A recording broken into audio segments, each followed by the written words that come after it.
அன்புக்குரிய சகோதரிகளே, இந்த பெண்மணியுடைய முகநூல் பதிவு தான் இது. முதல்ல எங்கள் வீட்டுக்காரரை பிரிஞ்சு போகலாம்னு நான் தான் முடிவு பண்ணேன். ஆனால் இப்போ நான் வெளியே சொல்ல முடியாது. நான் அதனால் எவ்வளோ கஷ்டத்தை அனுபவிச்சிட்டேன். சொல்லப்போனால் சட்டப்படி பிரியலாம்னு முதல்ல அவரை விட்டுட்டு நான் எட்ட வந்தேன். சொன்னால் நம்ப மாட்டீங்க. அப்போ தான் ஒரு பொண்ணு தனியாக வாழும்போது இந்த சமுதாயம் அவளை எப்படி பார்க்குது, என்ன நினைக்குதுன்னு நல்லா புரிஞ்சுக்கிட்டேன். நல்லா கேளுங்க. நான் நினச்சது என் வீட்டுக்காரர் மட்டும்தான் என்னை ரொம்ப தொந்தரவு பண்ணுறாரு போலன்னு. ஆனால் அவர் இந்த உலகமே என்னை தொந்தரவு பண்ணாமல் பார்த்துருக்காருன்னு இப்போ தான் புரிஞ்சுக்கிட்டேன். உண்மையை சொன்னால் சில விஷயங்களை என்னால் சொல்ல முடியாது.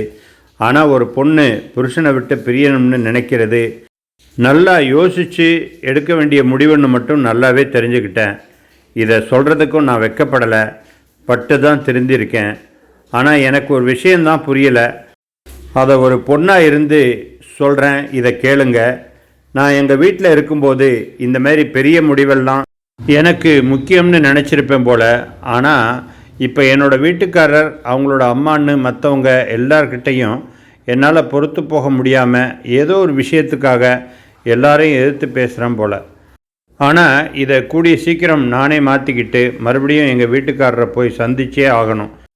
என்கிட்ட இருக்கிற ஈகோவை விட்டுட்டு அவர்கிட்ட நான் பேசணும்.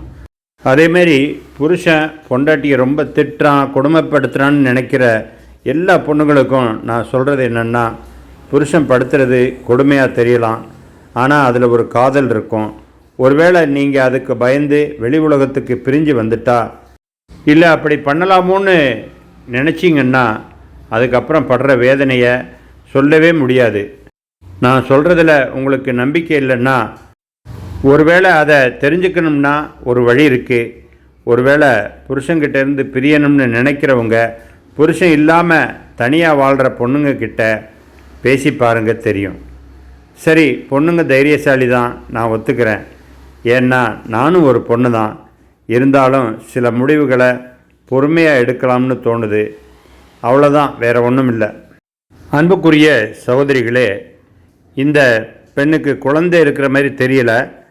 குழந்தை இருந்திருந்தா அதை வளர்க்குறதுக்கு எவ்வளோ கஷ்டப்படுவாங்கங்கிறதையும் சேர்த்தே சொல்லியிருப்பாங்க. நிச்சயமாக பொறுமையாளர்களுடன் இறைவன் இருக்கின்றான். எனவே எந்த முடிவையும் பொறுமையோடு எடுங்கள். உங்களுடைய வாழ்க்கை சுபிட்சமாக அமையும். அவசரப்பட்டு முடிவெடுத்துட்டு பின்னாடி வருத்தப்படுறதுல பயனில்லை. எல்லா புகழும் இறைவனுக்கே.